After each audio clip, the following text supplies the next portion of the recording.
Bonjour et bienvenue dans cette édition du Point Marché. Alors les bourses ont connu une envolée spectaculaire au cours du mois et ceci, on peut l'expliquer par trois grands événements. Premier événement, naturellement, c'est la confirmation de l'élection de Joe Biden comme président des États-Unis, sans contestation finalement crédible du côté des républicains.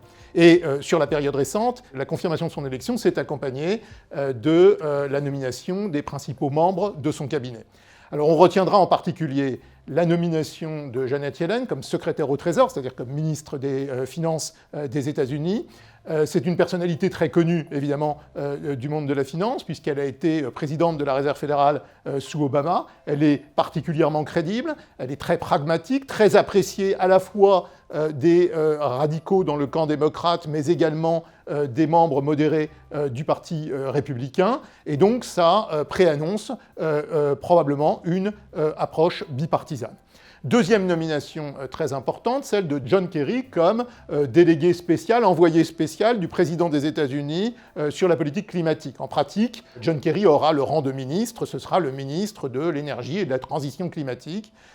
Et sa nomination, bien sûr, signe le retour des États-Unis sur la scène internationale, dans les accords de Paris, et d'un point de vue de portefeuille, et bien évidemment, ça va doper tous les produits et toute la thématique ESG sur laquelle les États-Unis sont très en retard. Enfin, dernière nomination importante, celle d'Anthony Blinken, comme Secretary of State, c'est-à-dire comme ministre des Affaires étrangères. Il a occupé le poste d'adjoint au Secretary of State qu'était John Kerry dans les 2 dernières années de la mandature Obama, donc il connaît très bien les dossiers internationaux. Il est très pro-européen, très en faveur du multilatéralisme. Alors évidemment, il ne faut pas être excessivement naïf, ça ne signale pas l'absence de tension entre les États-Unis et l'Union européenne, mais le retour à un modus operandi, j'ai envie de dire, traditionnel et des relations apaisées entre l'Europe et les États-Unis.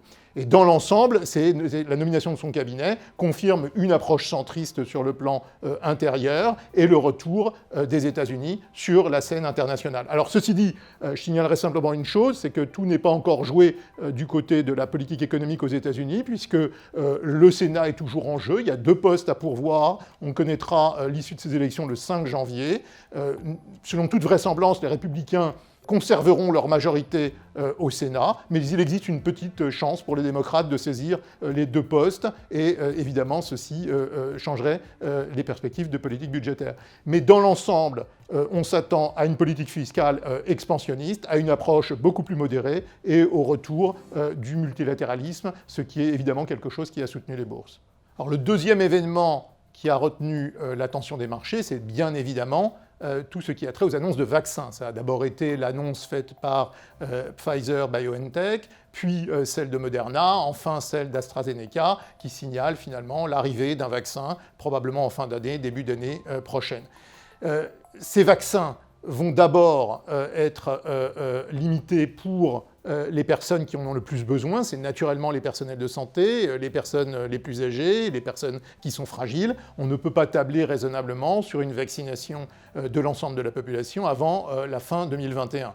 Attention, l'arrivée des vaccins ne signifie pas que l'épidémie disparaît. L'épidémie va probablement durer encore un certain moment, mais en revanche, c'est la promesse d'une politique sanitaire qui ne s'accompagnera probablement pas de la même façon de politique de confinement à partir du moment où les personnes les plus fragiles seraient vaccinées. En tout cas, c'est un espoir pour les marchés, et cet espoir a été particulièrement porteur. Il y a enfin de la lumière au bout du tunnel.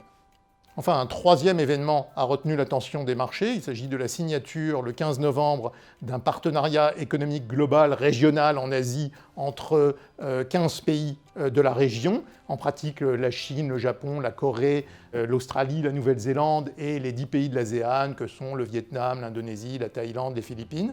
Il s'agit du plus grand ensemble de pays concernés par un accord commercial, puisque ces pays pris dans leur ensemble représentent 30% du PIB mondial et 30% de la population mondiale. Eh bien, dans une période où le commerce mondial a été mis à mal, eh bien, c'est plutôt une bonne nouvelle qui signale que le multilatéralisme n'est pas mort et que le commerce mondial a encore de beaux jours devant lui.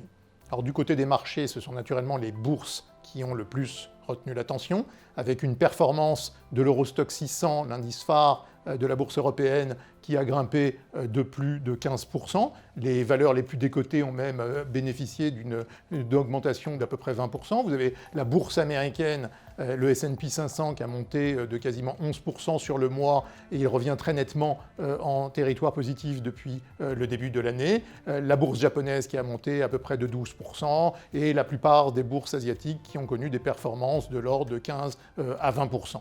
Dans l'environnement des taux d'intérêt, les taux d'intérêt américains ont un peu fluctué dans le cours du mois, mais au final, le taux 10 ans américain finit le mois à peu près au niveau où il l'avait commencé. Les taux des pays du cœur de la zone euro ont à peine bougé. En revanche, les écarts de taux d'intérêt des pays périphériques à l'Allemagne, ce qu'on appelle des spreads périphériques, se sont bien resserrés dans le courant du mois, portés par les espoirs d'une politique de la Banque centrale européenne encore plus accommodante. Le dollar, dans l'environnement des taux de change, le dollar qui a assez nettement baissé, d'à peu près 2-3% en moyenne vis-à-vis de l'ensemble des devises. Et vous avez l'euro-dollar qui frôle désormais les 1,20 $. Certaines devises portées par les matières premières se sont appréciées davantage vis-à-vis du dollar.